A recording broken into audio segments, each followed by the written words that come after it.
Welcome back साथियों, आपका स्वागत है आपके अपने YouTube चैनल दुनिया इकोनॉमिक्स की।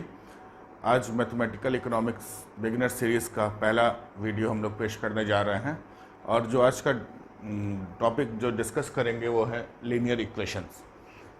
तो दोस्तों, लीनियर इक्वेशंस का बहुत इम्पोर्टेंस है जहाँ तक इकोनॉमिक्स का सवाल है, क्योंकि बहुत सारे मॉडलिंग होते हैं जिसके लिए हमको लीनियर इक्वेशंस की ज़रूरत पड़ती है। हम लोग सीखेंगे लीनियर इक्वेशंस होता क्या है। आज हमारा जो लीनियर इक्वेशन होगा ये सिर्फ 2 वेरिएबल्स तक ही रहेगा। अब सवाल है कि 2 वेरिएबल्स तक क्यों होगा। 2 वेरिएबल्स तक इसलिए होगा क्योंकि जो इकोनॉमिक्स में जो हमको रियल वर्ल्ड मॉडलिंग करनी पड़ती है, रियल वर्ल्ड मॉडलिंग के लिए 2 वेरिएबल्स से चीज़ें हमारे लिए आसान हो जाती हैं। तो प्रश्न ये उठता है कि जब 2 वेरिएबल से चीज़ें आसान हो जाती हैं तो क्यों नहीं इनको एक वेरिएबल में करके और भी आसान कर दिया जाए। एक वेरिएबल में चीज़ें इतनी आसान हो जाती हैं कि रियल वर्ल्ड मॉडलिंग संभव नहीं हो पाता है। फिर अगला प्रश्न होता है कि जब 1 वेरिएबल में रियल वर्ल्ड मॉडलिंग संभव नहीं है तो 2 वेरिएबल्स में रियल वर्ल्ड मॉडलिंग कैसे संभव है, जबकि एक कोई भी फैक्टर के डिटर्मिनेशन के लिए हमको 2 से ज़्यादा वेरिएबल्स की ज़रूरत पड़ती है। तो इसका उत्तर ये है कि मोर देन 2 वेरिएबल्स में चीज़ें कॉम्प्लेक्स होना चालू हो जाती हैं। जब चीज़ें कॉम्प्लेक्स होना चालू हो जाती हैं तो उनका मॉडलिंग करना लगभग असंभव हो जाता है। तो इसीलिए कुछ एजम्पशंस जो इकोनॉमिस्ट्स होते हैं वो लोग कुछ एजम्पशंस लेके चलते हैं जिसमें 2 वेरिएबल्स को they study 2 variables, any phenomenon they study on 2 variables, उसके बाद वो लोग अपने रिजल्ट को देते हैं। उस रिजल्ट को फिर रियल वर्ल्ड सिनेरियो से कंपैरिजन किया जाता है। कंपैरिजन करके इफ द रिजल्ट और the outcome matches with the real world scenario, तब उसके बाद उस थ्योरी को या उस हाइपोथेसिस को एक्सेप्ट किया जाता है, अदरवाइज उसको रिजेक्ट कर दिया जाता है। तो ये काफ़ी लंबा प्रोसेस है जिसमें 2 वेरिएबल्स, कहीं कहीं 3 वेरिएबल्स, कुछ सीमा तक 4 to 5 वेरिएबल्स तक का स्टडी होता है। जब हम लोग हायर स्टडीज़ में जाएंगे, मल्टीवेरिएट एनालिसिस करेंगे तो उसमें देखेंगे कि 1 से ज़्यादा वेरिएबल्स, 2 से ज़्यादा वेरिएबल्स, 3 से ज़्यादा वेरिएबल्स को किस तरह से किया जाता है। लेकिन वहाँ तक पहुँचने के लिए पहले हमको 2 वेरिएबल्स का कॉन्सेप्ट क्लियर होना बहुत ज़रूरी है। तो आइए शुरू करते हैं 2 वेरिएबल्स पर। 2 वेरिएबल्स जैसे नाम से ही क्लियर है, हमारे पास 2 वेरिएबल होते हैं x एंड y।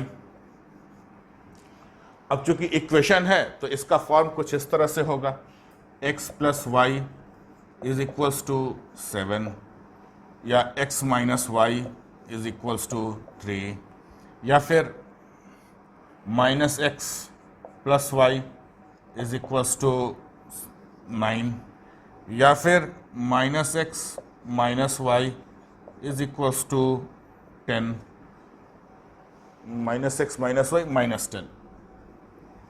कुछ इस तरीके से हमारा ऐसे लीनियर इक्वेशंस होंगे। अब आइए अब इस किसी एक लीनियर इक्वेशन को जो सबसे सिंपल दिख रहा है, x plus Y is equal to 7, अब इसको हम लोग चर्चा के केंद्र में रखते हैं।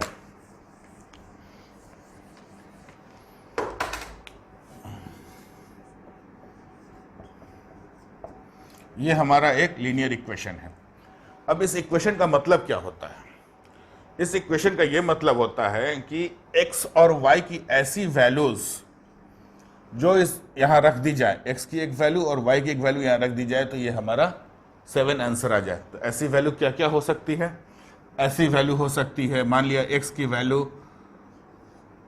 अगर हम 0 रखते हैं तो y की वैल्यू क्या होगी? 0 प्लस 7। x की वैल्यू 1 रखते हैं, y की वैल्यू क्या होगी? 6। x की वैल्यू 2 रखते हैं, y की वैल्यू क्या होगी? 5। यानी दीज आर द वैल्यूज। एक वैल्यू हो गई 0.7, एक वैल्यू हो गई 1.6, एक वैल्यू हो गई 2.5। अब देखिए यहाँ पर आपको एक x एक्सिस और y एक्सिस दिख रहा है। जो हॉरिजॉन्टल एक्सिस है इसको x एक्सिस, जो वर्टिकल एक्सिस है इसको y एक्सिस कहते हैं। अब हम ट्रेस करने की कोशिश करते हैं इन सारे पॉइंट्स को। तो पहला पॉइंट हमारा कौन सा है? 0, और यहाँ पर एक 7 बना दीजिए, ये पहला पॉइंट हुआ।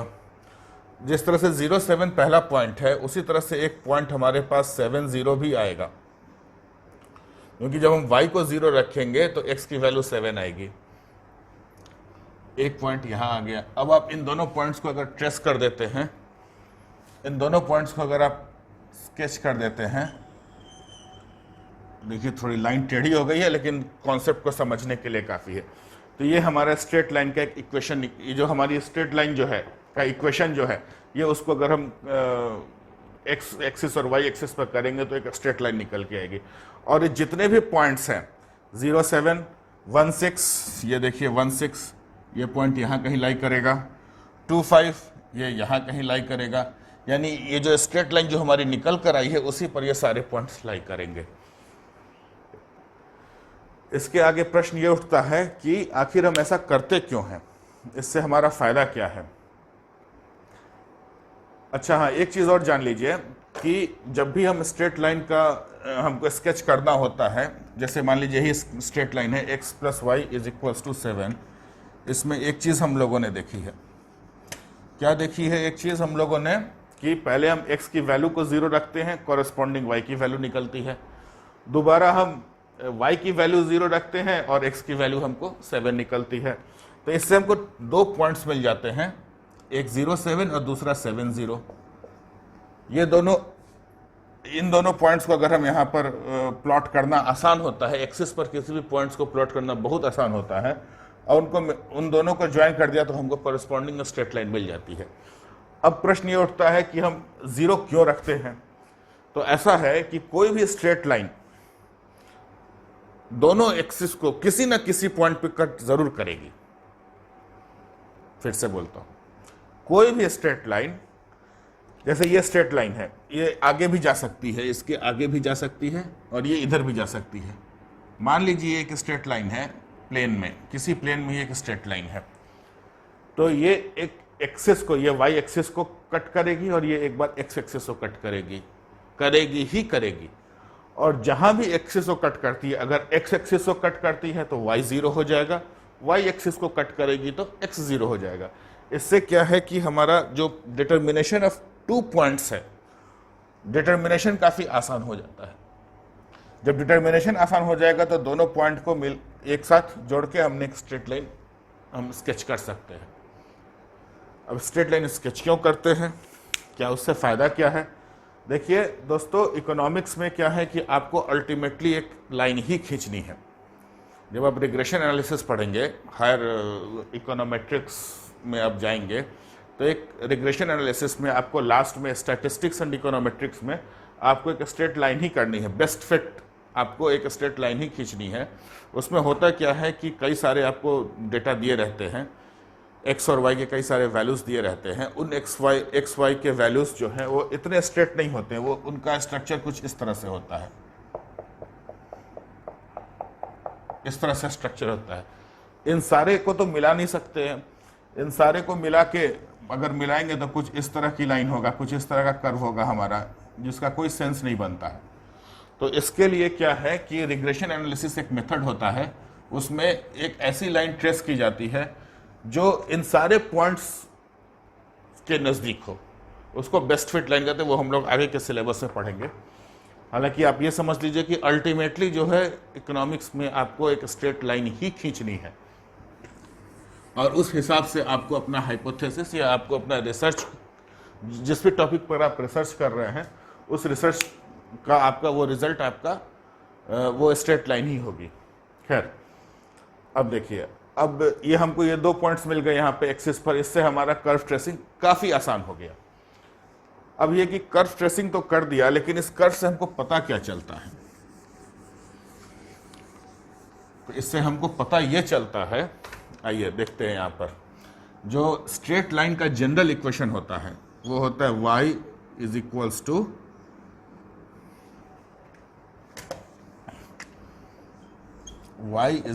To mx plus c।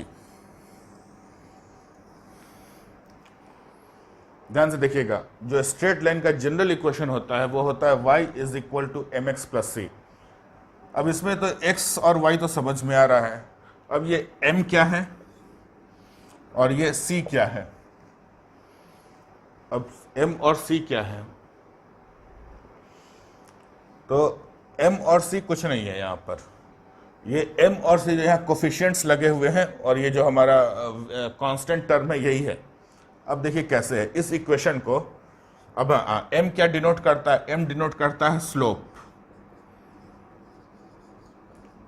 और इसको ग्रेडियंट भी कहते हैं। स्लोप या ग्रेडियंट का मतलब होता है कि इसकी ढाल, जो लाइन की जो ढाल है वो कैसी है। उस स्लोप से हमको पता क्या चलता है? स्लोप से आगे देखते हैं, पहले हम ये समझ लें पूरा। C होता है हमारा इंटरसेप्ट। अब इंटरसेप्ट क्या होता है? इंटरसेप्ट आपका जो y एक्सिस को किस पॉइंट पे कट करता है, ओरिजिन से उस पॉइंट की दूरी को हम इंटरसेप्ट कहते हैं। ठीक है, अब इस इक्वेशन को हम देखते हैं, x प्लस वाई। इसको जनरल फॉर्म में हम ऐसे लिख सकते हैं, y is equals to minus X plus 7। कोई शक? y is equals to minus X plus 7। तब यहां पर अगर हम इन दोनों फॉर्म को कंपेयर किया जाए तो m की वैल्यू कितनी आती है? -1 आती है, और c की वैल्यू कितनी आती है? 7 आती है। ये देखिए ये डिस्टेंस है यहाँ पर। अब ये -1 क्या होता है, इसको समझते हैं। -1 का मतलब होता है कि the slope of the line is negative. जब slope of the line is negative, इसका मतलब क्या हुआ? Slope of the line is negative अगर कहीं पर है तो इसका यह मतलब हुआ कि जैसे जैसे हम x की वैल्यू बढ़ाते जाएंगे, जैसे जैसे हम x की वैल्यू बढ़ाते जाएंगे, y की वैल्यू घटती जाएगी। x की वैल्यू 0 है, y की वैल्यू 7 है। x की वैल्यू हमने बढ़ा दी 1 की, y की वैल्यू 6 हो गई। x की वैल्यू एक और बढ़ा दी, 2 कर दी, y की वैल्यू 5 हो गई। जैसे जैसे हम x की वैल्यू बढ़ाते जा रहे हैं वैसे वैसे y की वैल्यू घटती जा रही है। तो ये चीजें इतनी तो क्लियर हो गई होंगी कि स्लोप क्या होता है। जैसे इस इक्वेशन में x plus Y is equals to 7 में हमारा स्लोप हो गया -1 और इंटरसेप्ट हो गया 7 हो गया। तो आज का लेक्चर बस इतना ही। आज हम लोगों ने सीखा लीनियर इक्वेशंस क्या होते हैं, लीनियर इक्वेशन की कर्व ट्रेसिंग कैसे की जाती है, उसके मायने क्या होते हैं, स्लोप क्या होता है, ग्रेडियंट क्या होता है। अगले लेक्चर में हम सीखेंगे कि लीनियर इक्वेशन को सॉल्व कैसे करते हैं, पेयर ऑफ लीनियर इक्वेशन क्या होता है, उनके सॉल्यूशन की टेक्निक्स क्या क्या होती हैं और उनका यूज़ क्या होता है। और आज का जहाँ तक लेक्चर का सवाल है, इसके लिए हम लोगों ने डिस्क्रिप्शन में प्रैक्टिस प्रॉब्लम्स डाल दिए हैं। आप लोगों से गुजारिश है कि आप उस प्रैक्टिस प्रॉब्लम्स को सॉल्व करें। कोई प्रॉब्लम आती है तो आप हमें नीचे कमेंट सेक्शन में बताएं, या फिर हमारी ईमेल आईडी भी जो डिस्क्रिप्शन बॉक्स में दी गई है, आप उस पर भी हमें मेल करके अपनी क्वेरीज पोस्ट कर सकते हैं। Thank you for watching.